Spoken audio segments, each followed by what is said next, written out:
I must kneel to fight. Friend of mine, what can you spare? I know sometimes it gets cold in there when my legs no longer carry, and the warm wind chills my bones. I just reach for Mother Mary, and I shall not walk alone. Hope is alive while we're apart. Only tears speak from my heart. Break the chain that hold us down. We shall be forever bound. And when I'm tired, weary, and alone, away from home, I just reach for Mother Mary, and I shall not walk alone. Oh, yeah.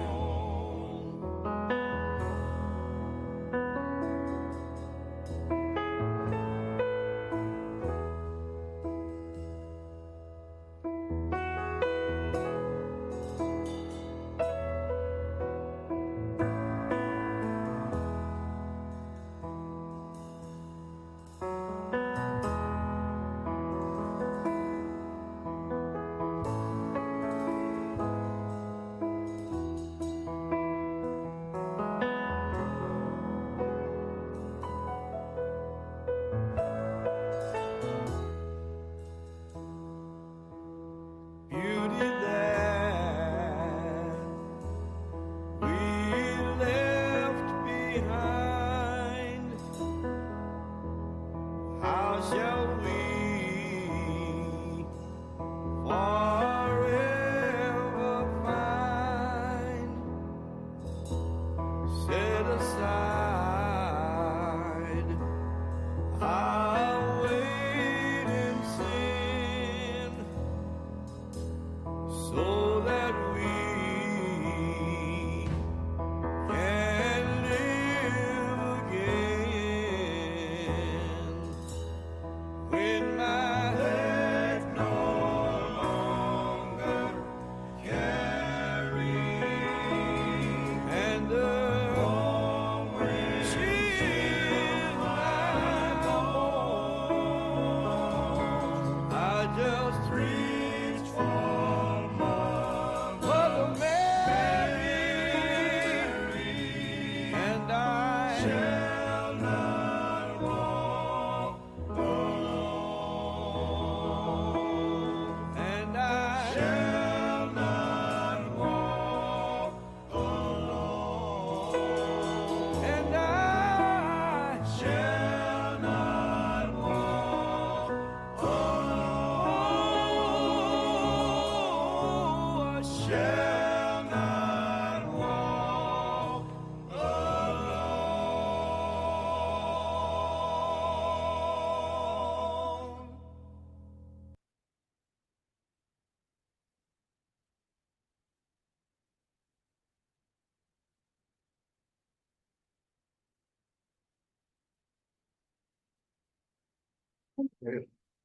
All right, everyone, welcome to Medicine Buddha. Practice tonight, the first of this Gregorian calendar year. surprise, it's just really a continuation of 2023. So I would wish you Happy New Year, but what's fucking new? and, and from that inspirational talk, let's start our practice. So, but definitely welcome to those of you who are new to the space. It's really wonderful to see you. I am Lama Rod. I am that girl. Um, it's helpful for me in this new year to think of myself as Beyonce for some reason. You know? We all need a gimmick, and because this is about survival, you know. But yeah, thank you for joining us, and thank you all for those of you who have been coming. Thank you again for joining as well. Um, it's just the same old. We're gonna do the same old thing. We're just gonna keep moving on, right? We're gonna keep practicing. We're gonna keep healing. We're gonna keep calling on the blessings of this lineage, right? We're gonna still continue fighting and praying and fasting, whatever we do, whatever our ancestors have taught us to do. We're gonna do that, right? Um, and we're gonna just keep leaning forward, keep moving on, right? As my ancestors teach me, we have to just keep moving on. Um, and I wanted to start out with this song from the Blind Boys, the Five Blind Boys of Alabama. Is one of my favorite songs. I Shall Not Walk Alone, because it really gets to the heart of like so much of what I believe about liberation is that we have to call on what we need, we have to call in our support. Um, like we have to ask for what we need. And if we don't know what we need, that's okay. We ask that we're offered everything that we need to continue to do the work. Right? The period of apocalypse is continuous unfolding over and over and over again. To you, feel as if you can't peel back another layer. Like you get so raw and sensitive, and all of a sudden the layer gets pulled back, and you're screaming. You're like, "Oh my God, not this!" I thought I was finished, right? The work of liberation is never finished until we achieve complete enlightenment, and even then, there's this very strong option for us to be bodhisattvas to continue returning back into experiences like this of carcerality, of spiritual mental carcerality, and to return back and to help, right? So we keep going, like over and over and over. We keep going. We keep going because we love the world. We love people. We want people to be free. We want to be free. That drives us. I know some of you are getting really, I don't know, kind of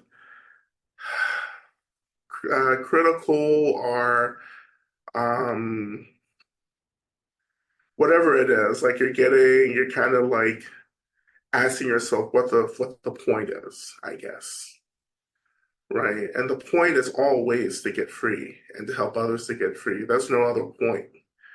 Why do I keep helping? Because I want people to be free. Because there were beings who helped me to get free, right? And this is what is owed, right? When someone offers you something, you should feel the very heavy obligation to figure out how to offer back to others what's been offered to you, right? Um, Cycles are disrupted, right? And liberation struggles, particularly, are disrupted when people forget that there are others who need to get free in the same way that you've been taught to get free. Um, and this is what should drive our work: deep compassion or awakened care, right? That deep awakened care drawing in the streams of compassion and love and joy, right? You can't forget the joy, right? Even in the depth of intense struggle, there's always joy, And joy doesn't have to have a reason. And that's also an issue that I think some of you are confused about. Joy exists beyond what we understand its causes to be. If that makes sense. Like joy just is. Joy is one of the expressions, energetic expressions of our mind. So it's always there. Like we don't need a reason to tune into joy. I don't need a reason to experience joy. Joy is what I am. And I remember this especially in times when things are the hardest, right? Again, this doesn't have to make sense. None of this makes sense, right? You have to get out of this whole thing, this carceral logic that keeps us spinning deeper into this delusion. You're trying to make everything make sense. And if you set the Heart Sutra with me, which is coming back, by the way, Heart Sutra group is coming back, but like, if you set the Heart Sutra with me last year, like, you know that like, you can't make sense of this confusion, this basic kind of like contradiction, right? But you can feel it though. You can experience the contradiction. That's where the freedom is, right? Like I don't understand how we got here, but I sure as hell know how to get out of here now. Right? I don't know what the hell happened for us to be in this suffering. But at this point, we have more than enough information and practice to get the hell out of here, right? And that's what I'm focusing on. I know how to get out of here, and I am getting out of here, right? And not only that, I'm helping others to get out of here, right? So as we start this, whole new year of practice, here's the question, what are you doing? What are you calling in? What are you believing? What are you spending so much energy trying to make sense of when in fact it's just a distraction that keeps you further and further away from getting free? You know?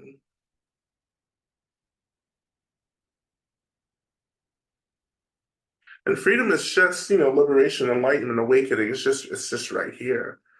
Like you don't have to go anywhere. You don't have to, it's none of that. It's already here. We're already free. At some point, you just have to tune into that, right?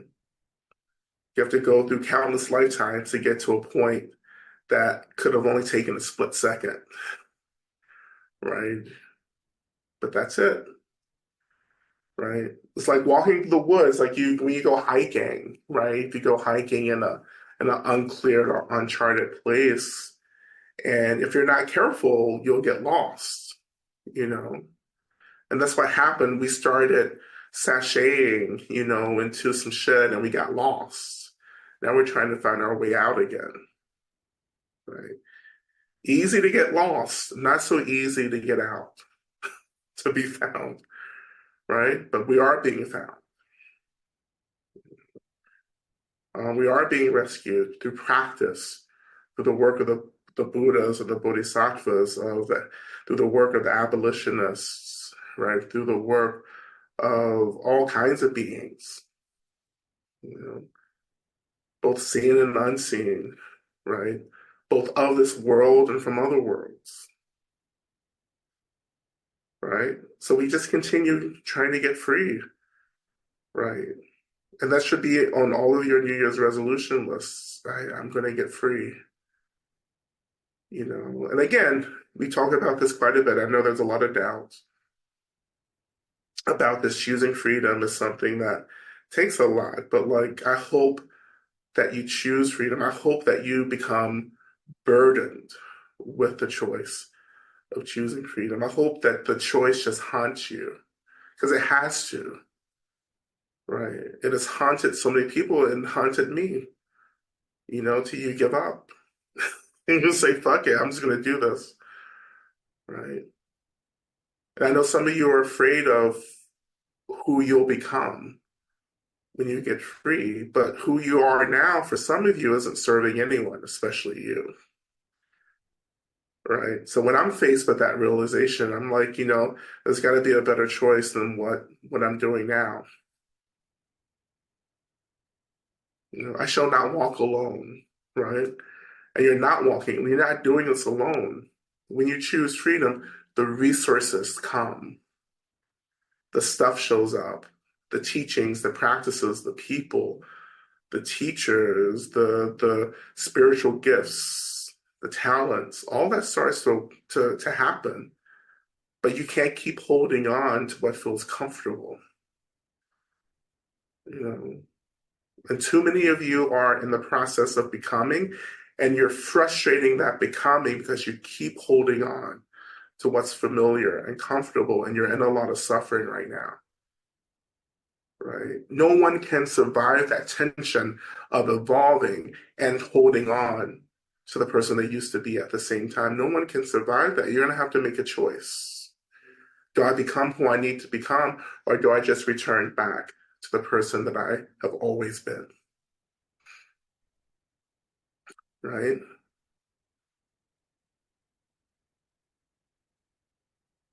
And that's healing, right? I When I choose to be healed, I am choosing to let go of like self-identifying with the pain and the suffering and the despair and the trauma, right?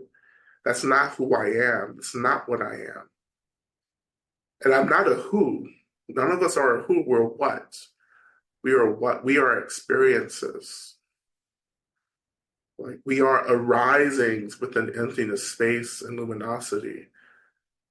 You know, there is an intelligent suchness to who we are, to what we are. That's what we are. Right? That's where you're heading back to, that deep remembrance that this chaos isn't what I am. Right?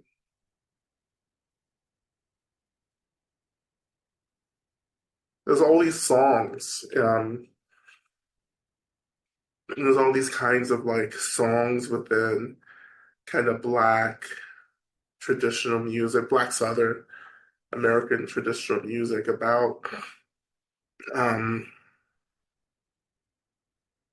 just like I would say they're almost like sorrow songs, But there is a tradition of sorrow songs, and you know, as well. But these kind of songs I'm talking about now are just like these songs of mourning where people realize that they're choosing to get free, and there are people who won't join them and can't join them. And um, there's a grief that arises there when you choose to get free and you realize that not a lot of people around you are interested, right? And not only are they not interested, they don't understand. And not only do they not understand, they're just like, they may even try to get in your way, right? And the grief, the sorrow that arises from that, the heartbreak, you know,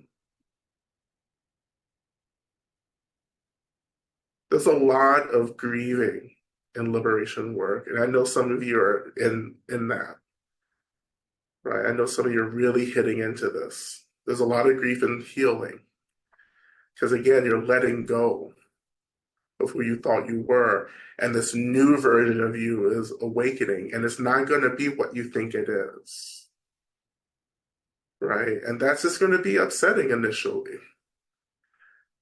because I think our primary worry is that like people won't understand me. The people that I love and the people who love me won't understand this person that's emerging. Right. When I became a Lama, that was my one of my biggest fears when I finished retreat was that will people still understand me and get me? Will the people who loved me before retreat still love me after retreat? Right. What I've come to understand over these years is that if people love you, they really love you, people authentically love you, they will hang with you. Right. And the people who love you will always make sure, you know, that you're making the choice that's best for you, which isn't the same thing as getting in the way. Believe me, I know that. right? But the people who love you will watch you and make sure, right, that what you're doing is actually liberatory, right? That's what real love is. And not all of us are actually in really authentic loving relationships either. Our love from other people is so colonized by fixation. I tell people too, especially in my family, it's like if you're gonna love me, then you're gonna have to like understand that I'm always gonna choose freedom over your feelings. you know? Like I'm always gonna choose to get free from delusion and suffering and everything, despite what you feel, right? And that's a hard path. And I know that, and yet you're rightly, I think you're correct in feeling a lot of fear around that. That's really intensely courageous work to say, no matter how the people that love me feel, I'm still going to choose freedom. Because in this tradition, right, in Buddhism, the best way for us to help people is to get free from our own suffering, right? To let go, to divest from being agents of harm and suffering for others, to completely eradicate that. And then we can return back to really helping people. Because the more you're being consumed by your own suffering, the more work you become for other people, right? You think you're going to show up and try to help people, but you're as miserable as everyone else is. And I just tell you this from personal experience. I don't need more miserable people around me talking about how they're going to help me get free, when in fact I have to start doing all this emotional labor for them, as well as trying to work through my own survival. You know, it's like missionary work. I mean, it's just like it's colonialism, it's imperialism. It's giving all of this, right? It's serving, emotional labor for the people who actually need the help, who need to be uplifted. You know, um, that's why liberation happens from the bottom up, not from the top down, right? The most oppressed, the most marginalized people are lifting everyone up. Because in a way they don't get a choice. They don't get to opt out of liberating everyone, right? They have to liberate everyone, including themselves. Um,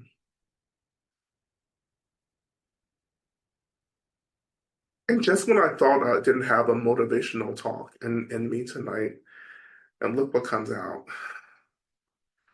A cheerful New Year's, motivational Dharma talk, which is the same Dharma talk I give every talk that I give these days, which is get your shit together, you know, clean it up, get it together, pack it up, you know, like let's start doing this. We have to be serious now. There's no more games, no more, let's just do this. Let's get free, right? Let's stop talking about it.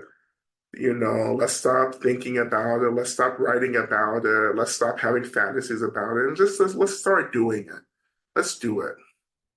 Let's embody this. Let's see what happens. You know, um, because you thinking about freedom and actually doing freedom are two different things, right? One of these things is easily manipulated through our imagination. The other thing is not so easily manipulated because shit is as it is, right? Right. I can't reimagine the shit that I have to get free from, you know? Like I just have to like confront it. I have to respond to it. And I have to do the work of changing and evolving, right? That's labor. That's physical labor. That's emotional labor. That's mental labor. That's spiritual labor. It's exhausting labor. right? This is why so many of us just like sit around and fantasize about it. You know? There's so many people talking about freedom, don't even know what the first experience of freedom is. You know, so let's get free. Let's move in. Let's move into this. Let's get free. You know, let's start calling on Medicine Buddha. Right, here's my little Medicine Buddha statue. Um,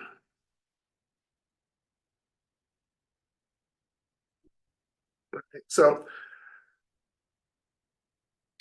go ahead, you know, if you haven't already, go ahead and put your prayer requests up uh, on the Google Doc. And let's start. Let's start moving into our practice. And again, you know, just allow your bodies to come into a position that feels appropriate for practice. And if your language is getting comfortable, then do that, right? But whatever feels appropriate for you, not for me, not for anyone else, but for you.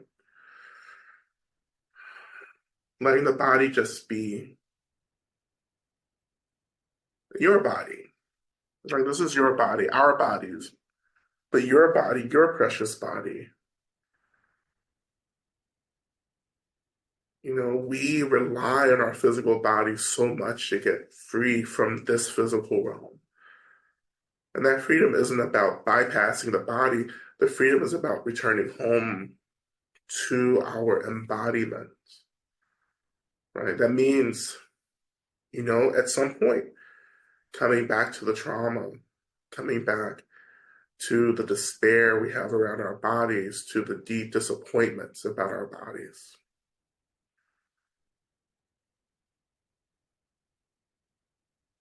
Returning back to the body.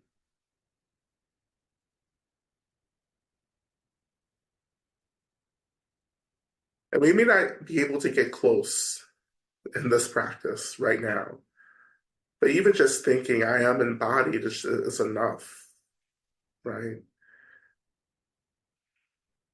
And then for some of us, yeah, we're there, right? Some of us, we are in our bodies, right? And again, we start where we're at, and we honor where we're starting at as well.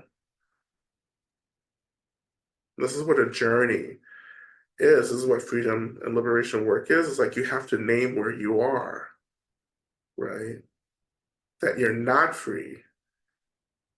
And once you name that, and once you allow your heart to break around the disappointment that you're not further along than you need to be, and you let that heart break, right? And you move through that brokenheartedness, then that's the work. Moving through that brokenheartedness, coming to into the reality of how things are, that's the work that I'm talking about. To tell ourselves the truth. This is where I'm at, and to commit and to say, but this is where I'm going. Right? I'm here, but I'm trying to get over there.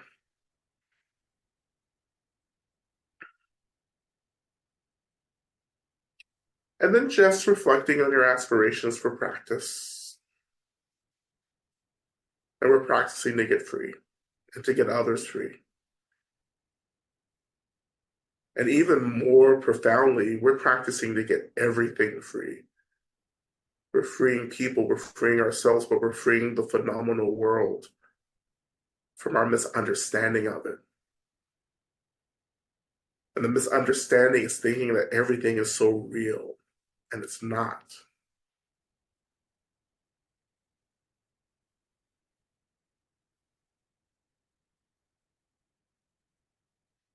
Remembering that all phenomena arises from emptiness and space and is essentially just energy.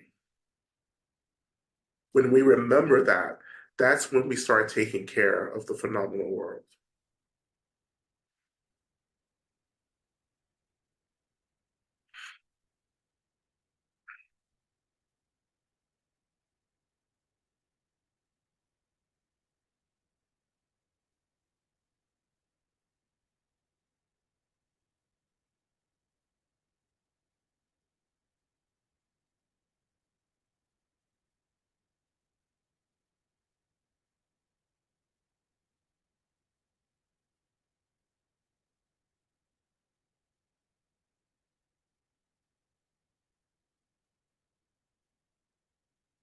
And who are you practicing for as well?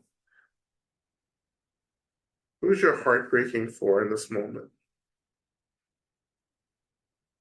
Who's struggling to be well? Who's struggling to get access to the resources that they need to be well and happy and safe? Who's struggling through genocide and famine and, and political authoritarianism?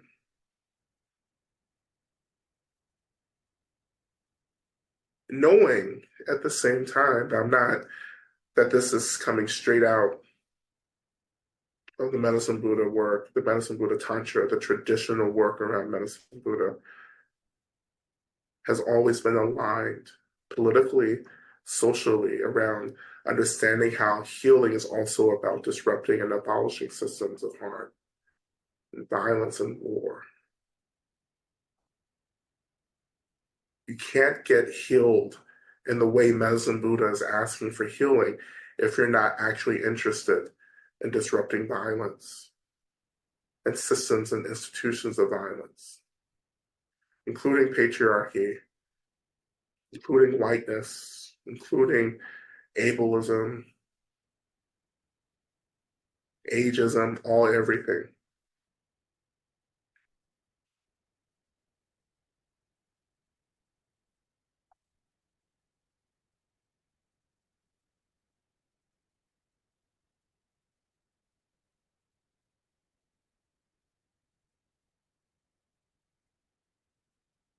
When you're talking about healing, again, you're talking about freedom, both socially as well as ultimately.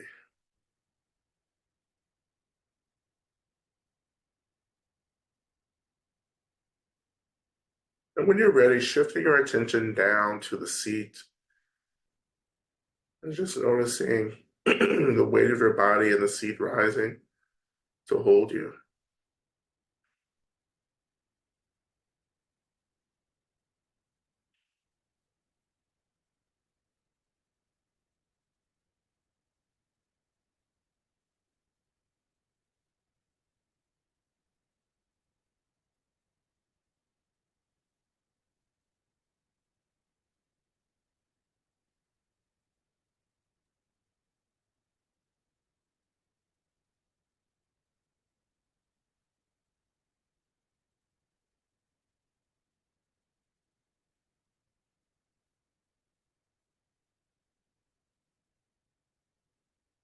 When you're ready, shifting your attention to the space around you.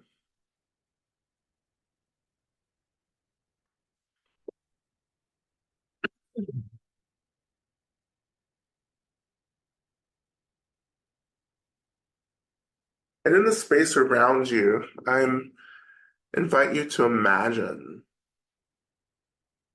that this may be the room that you're in, that it feels as if, and you can imagine this, that it feels as if the room is getting dark.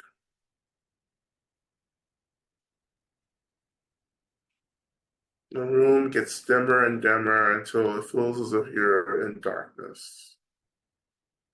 And this darkness is space, the universe.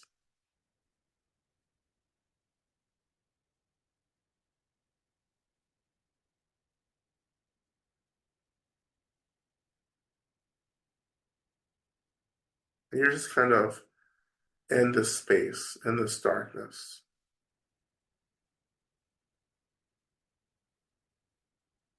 And this darkness is where some of you kind of are. I would say most people, right, in the world.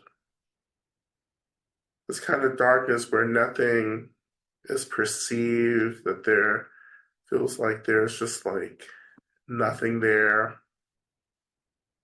Our senses, our sense faculties, and everything seems to be not tuning into anything, so it feels really bewildering, confusing.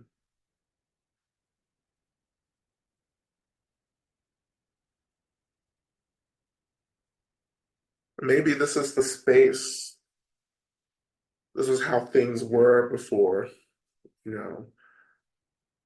In theology, God said, "Let there be light."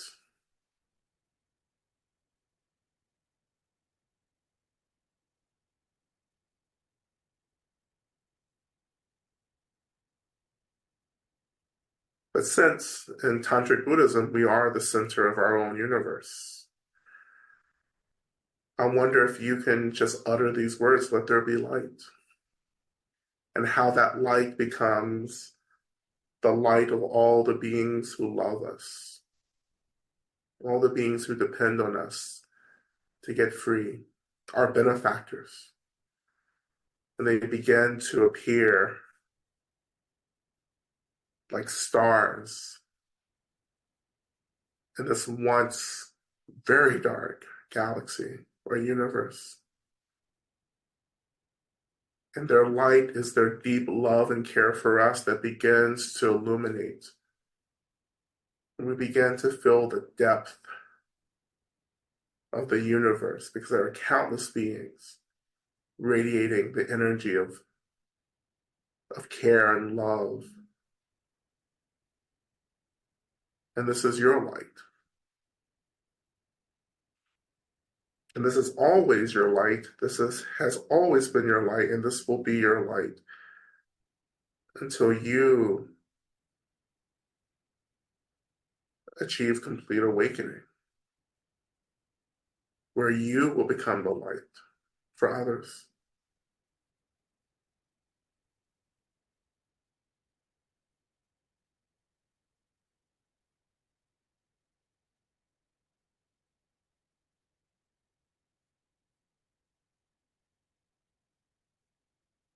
And that's just as the space around you in this universe begins to be so deeply and warmly illuminated. I invite you just to tune into gratitude and how grateful you are for this love, this care from all these countless benefactors around you.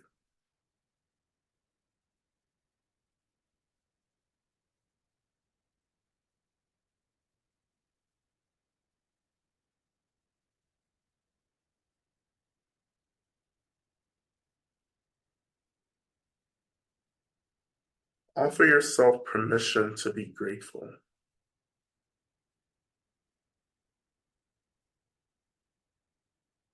To be grateful because you're not moving alone through this. You're not trying to get free all by yourself. There are countless beings, bodhisattvas, Buddhas, Dharma protectors, angels, saints, all here gathered to make sure you get free.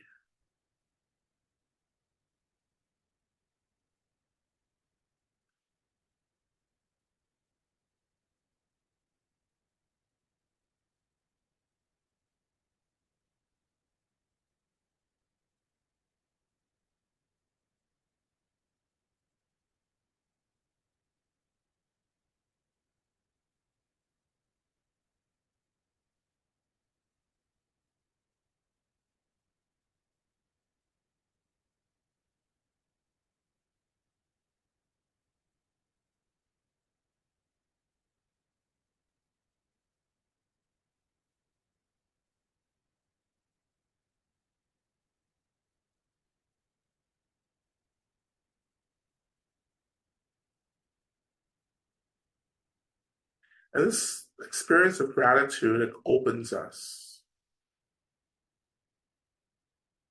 And as we open, as we expand, we begin to let more of this care and love from our benefactors actually seep into us. So we become deeply saturated with the care and love of our benefactors as we deepen our gratitude for being cared for.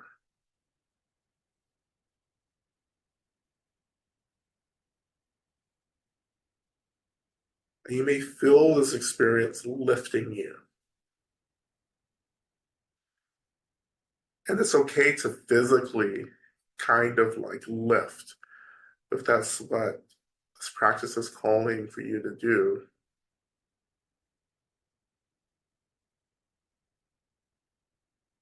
But to open in gratitude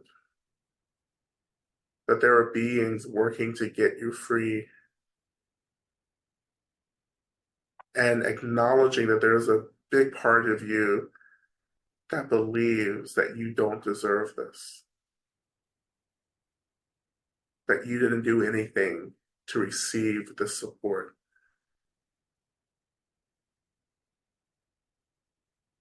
And this isn't about deserving anything or having the merit for anything. That's not what love is. Love is just wanting everyone, everything to be free and safe and happy, regardless of who you think you are and what you've done. Every being is already free. So when you're receiving this energy from others, from other benefactors, it's just reminding you that you're already free. You deserve this because you're already a Buddha. And that our essential labor is actually remembering what we are. And of course, that means we have to start divesting in how we've self-identified with all the shit that gets in the way of our divinity, all the chaos and the trauma and the despair and the guilt and the shame and the deep insecurities and the desires and the lust, all of that.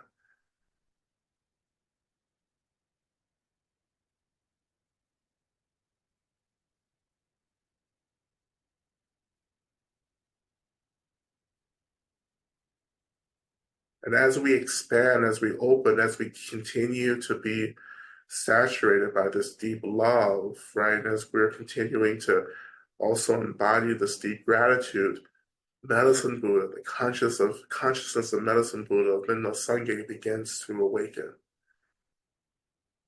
We're attuning to their consciousness. This is the vital work of healing. And when you do this work, you call in all the Buddhas, all the beings who are about healing and getting free, which is all beings. All enlightened beings are about this work and helping others to do it. So turning our attention to the opening mantra, Minna Sangye Kino Soha Medicine Buddha, please. Think of me as an opening mantra to further attune our practice into the awakened consciousness of Medicine Buddha. And we begin with chanting Om, and then chanting the mantra 3 times, and then ending with Om.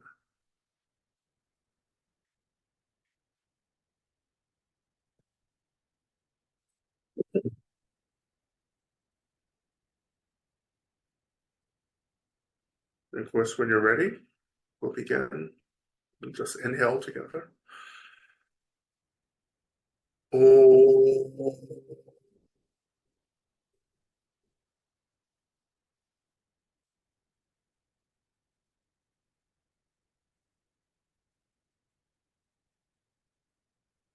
Om La Sangye Kino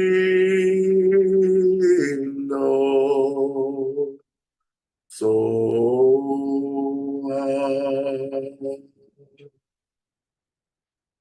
Om La Sangye Kino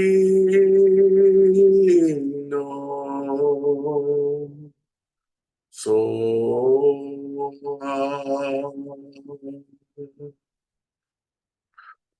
Om La Sangye Kino So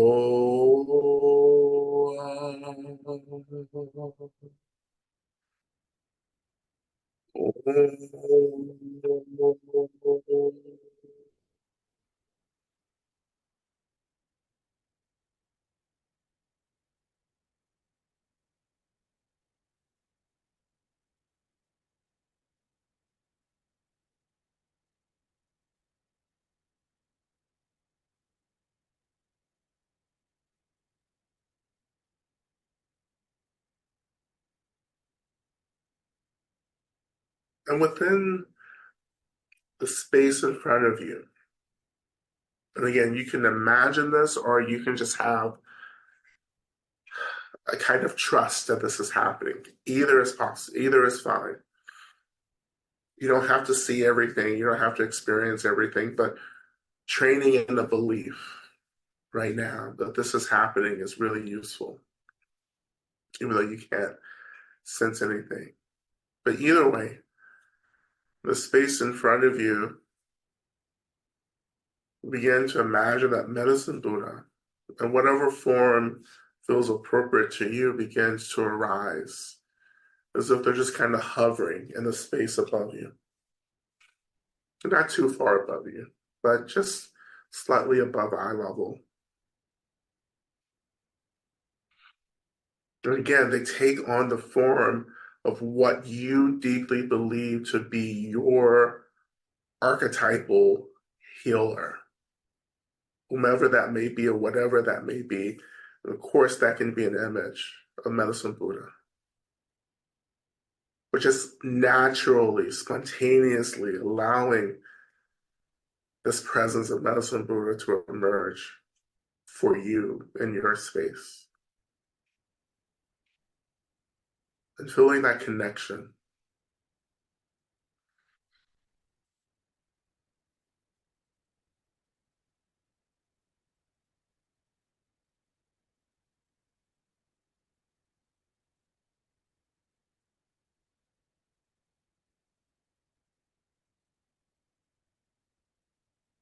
And we can imagine that Medicine Buddha also begins to radiate their deep love and care for us. And we're overwhelmed by that offering.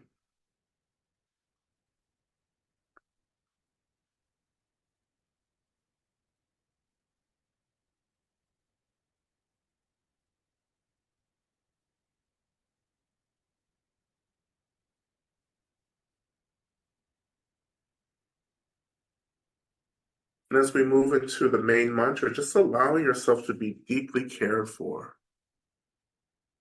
right, in this practice. To let go of thinking and just allow the blessings of Medicine Buddha, the blessings of your benefactors, as well as the blessings of this lineage, to simply do what it needs to do in terms of healing.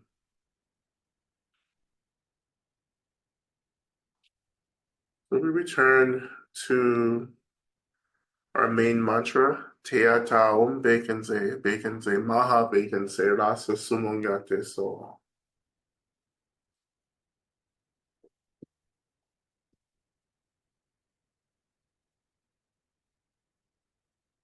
Right? And you can chat along in your own space, or you can just listen.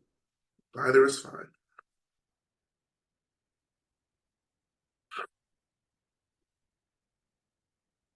And we'll begin. O te ata begenze, begenze, ma begenze, rasa sumunga te soa.